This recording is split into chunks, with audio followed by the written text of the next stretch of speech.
Hello, everyone. So it looks like we're live. So we're on both LinkedIn and Facebook as well. And today we have a special guest. We have Sherry. She's the owner of the Port KC. And then I have Justin here too with AllCap. And we go ask her some questions and just learn a little about what fitness looks like today, right? I know there's a lot of professionals on LinkedIn that are probably wondering, should I go back to the gym, right? With all this, the pandemic and everything. So let's start with Sherry. Introduce yourself to the folks out there. Hi, I'm Sherry Pettit, and I'm the owner of the Port KC. It's in the Westport area in Kansas City, so kind of right in the heart of the city. Yeah, I don't think there's anything more to tell you. Yeah. Tell us a little about how you started in the whole fitness industry, how you decided to open a gym and yep. Okay. So I have a bit of a different story with that. I was supposed to, so my background has always been in athletics. My degree, my undergrad was in kinesiology. I was a college athlete. And I then taught health and phys ed and coached for many years. For 11 years, I taught, and then I coached for about 15 years, anywhere from ages 5 through collegiate, and even have trained some professional athletes. And so back in 2014, there was a guy here in Kansas City that asked me to open up a gym with him. So I moved from Pittsburgh down to Kansas City. The partnership fell apart right at the beginning. So I found myself in the heart of America, 13 hours away from home with a new business, and I didn't know anyone. So it was an interesting way to get started, to say the least. Dream situation. Yeah, not a dream situation. And everybody, everybody back here, I'm actually back here in Pittsburgh right now, for my niece's graduation party.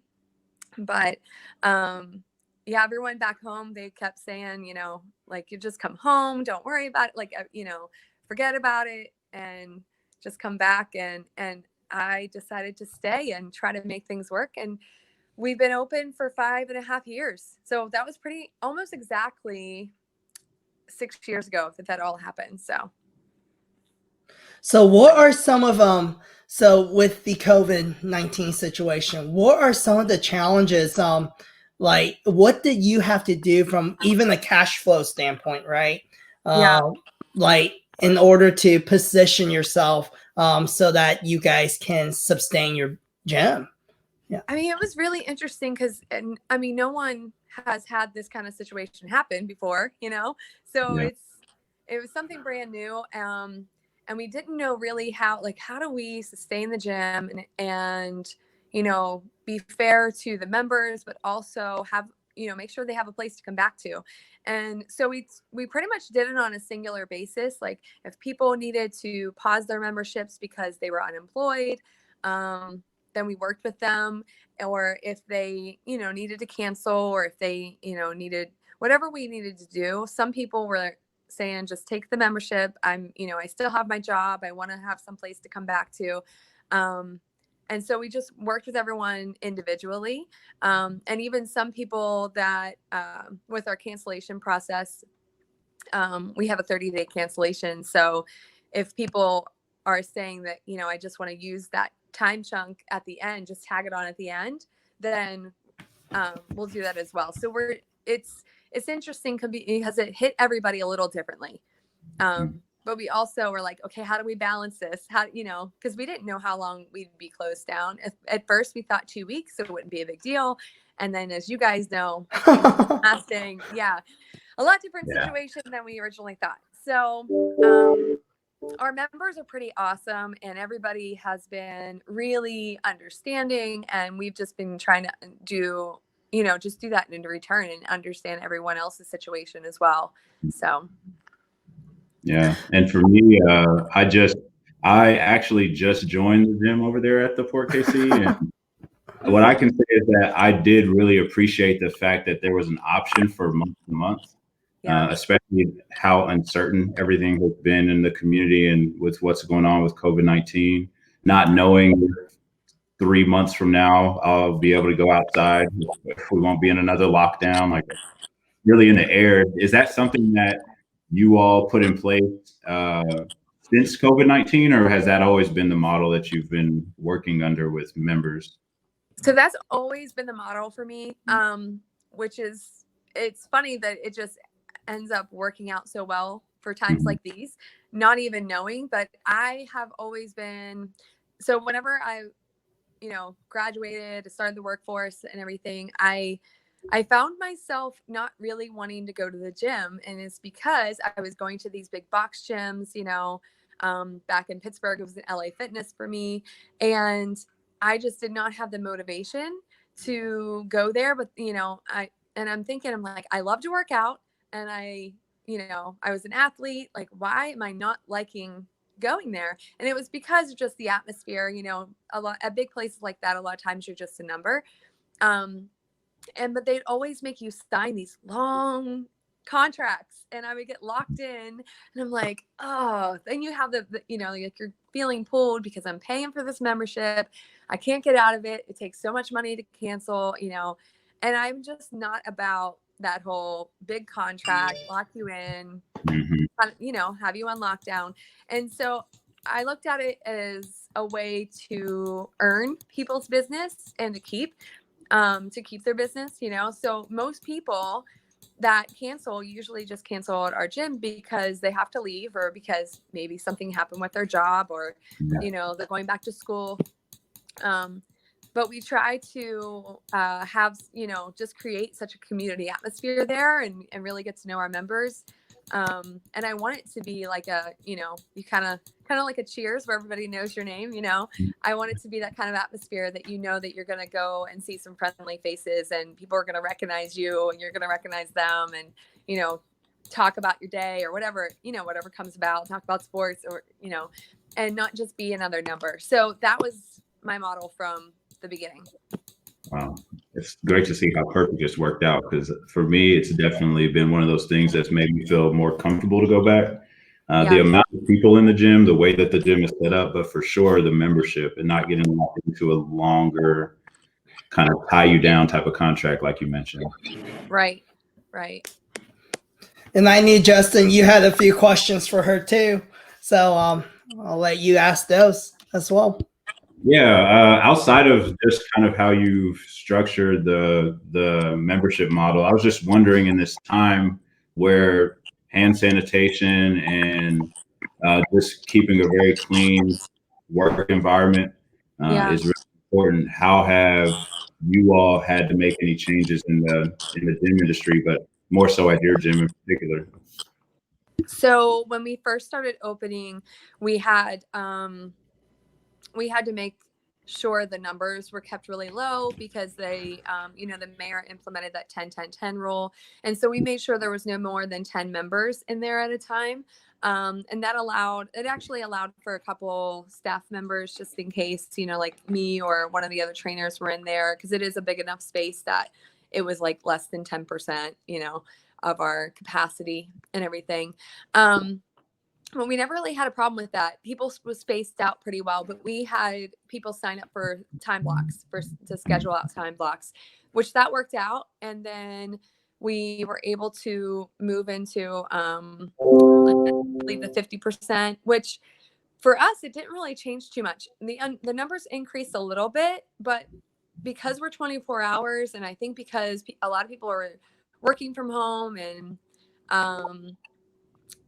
their schedules have changed and everything, I would say that we don't really get that big hit at, right after work. The numbers do increase then. But right before work, right after work, it's not as crowded as it used to be. It's kind of spread out throughout the day, and even at night. So, so it's worked out for us, just because I guess that's just the way our members are, and just the way the space is set up and everything.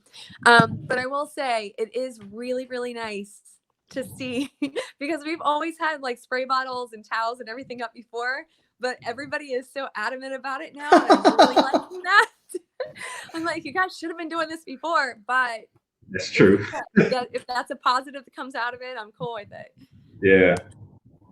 So I just want to ask that you guys, by any means, I know a lot of the fitness community and gyms, they started implementing online virtual training and different things like that.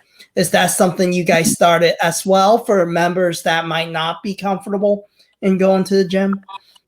So we, over the time that we were closed down, I actually led a few virtual classes a week. So I just led some like weight training and HIIT sessions and everything throughout the week. So at least that was available to them. I also gave my personal trainers the option to do that as well. And I'm not quite sure whether they, you know, decided to do their own thing or whether people just needed the break anyways. I think there was a lot of confusion of like, first of all, where do we get equipment? I did loan out equipment from the gym. So any of our paying members were able to take a few items home with them. We just signed them out and everyone brought them back whenever we opened up again. So that worked out really, really well. And then I had several people that would jump on our virtual classes and everything. Moving forward though, from all this, I actually had the idea of having a virtual gym. And so I called up my business partner and told him the idea. And then we got a couple other people on board. So we've actually been working on compiling all of that together and launching that soon. So it's going to be called Virtual Gym KC. Wow. And if something happens that we all get shut down again, at least we'll have that available. But it's also going to be available because people travel and, you know, or maybe just adapted their lifestyle to work from home. And so that's going to be something available to them as well. That's awesome. Yeah. I think it's so important too. I think, you know, in light of the pandemic, right? I think we talk a lot about precautions regards to social distancing or wearing a mask and different things like that. But I don't think media talks enough about, in order to keep your immune systems healthy, you know, the importance of actually working out and staying healthy, right? Because it goes down dramatically if you're healthy, like the death rate of COVID-19. But I know the media, you know, is kind of hush about that, right? But I think as a fitness professional, I want to hear your thoughts about what are some steps professionals can take, you know, in the workplace. We're sitting down a lot, you know, sometimes 8 to 12-hour days where we're just sitting in front of a computer, especially now, right? Everything's done on the computer. What are some things that we can do at home to better our health, improve our immune system? Love to hear from you. Yep. Yeah. So that's a really good question. I feel like a lot of the recommendations have been the complete opposite of what you should be doing.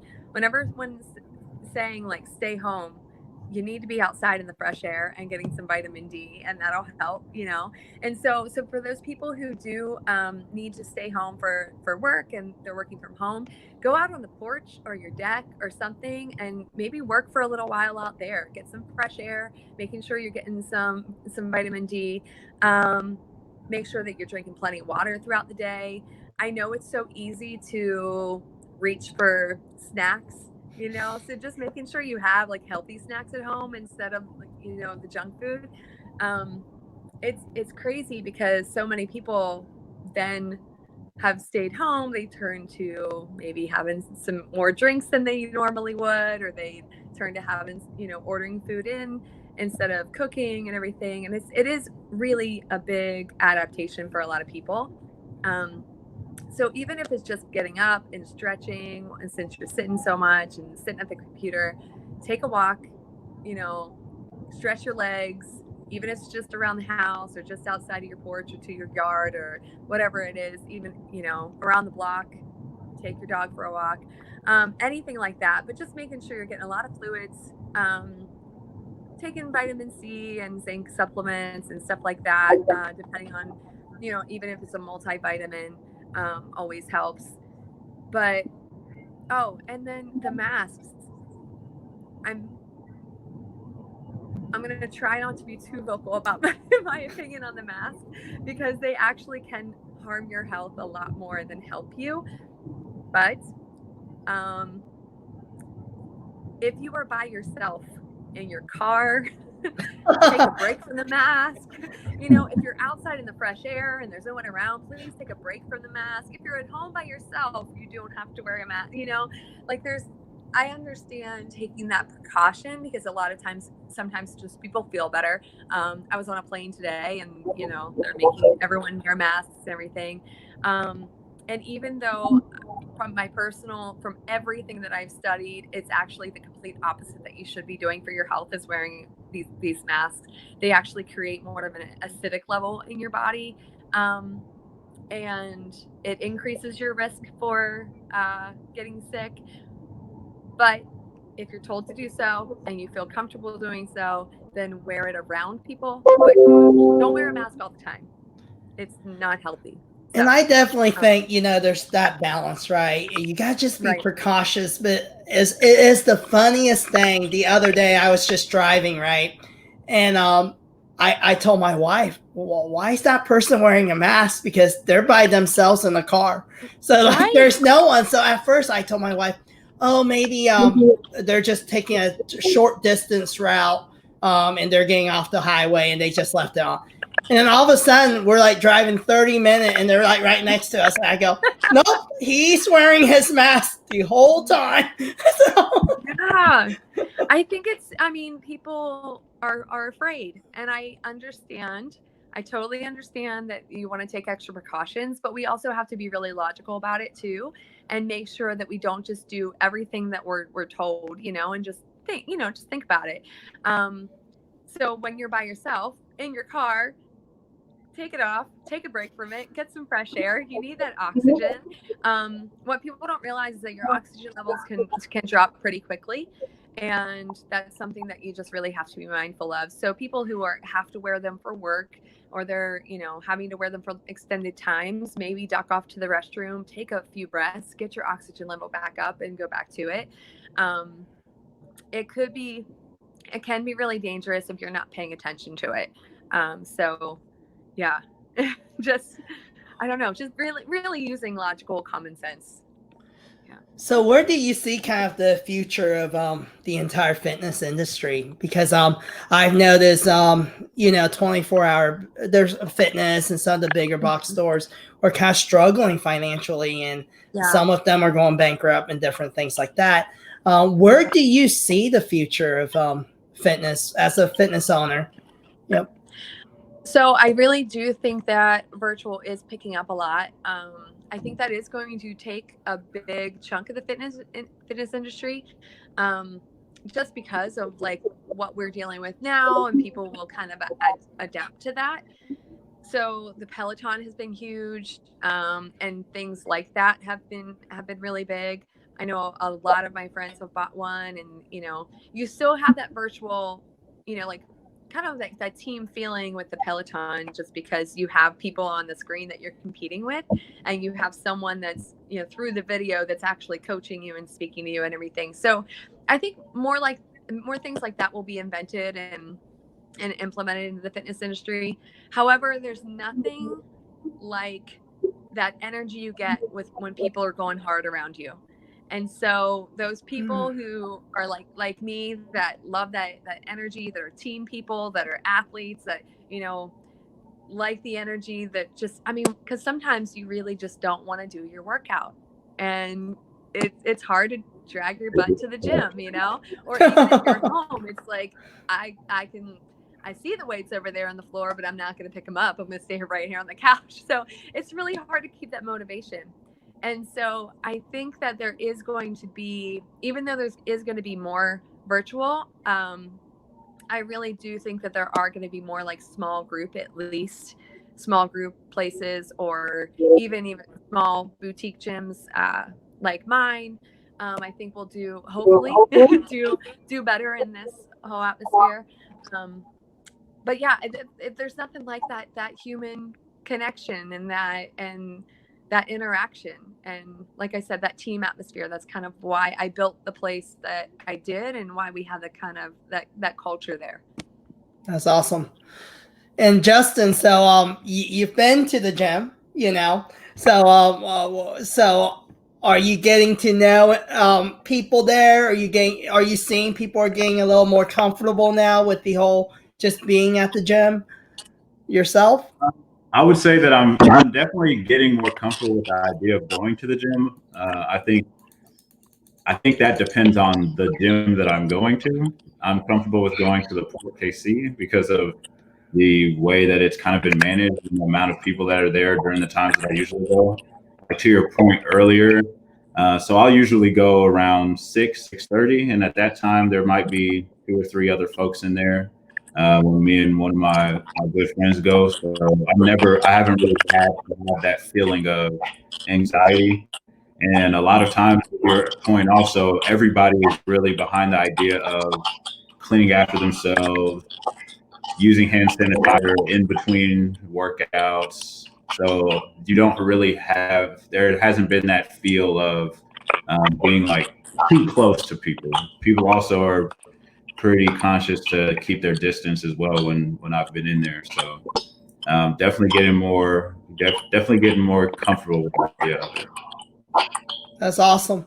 And I think that's, people are always wary, right? Because they always tell you, hey, the most germs is at your local gym, So in their mind, we've been fed this idea, hey, if I'm going to get sick, I'll probably get sick from my gym. But at the same time, I think your gym's probably more clean than ever before because of this, because they got to meet certain guidelines and standards. And I think gym owners are making a priority to keep their facilities immaculate, So, yeah. So, Justin, you got any questions for Sherry?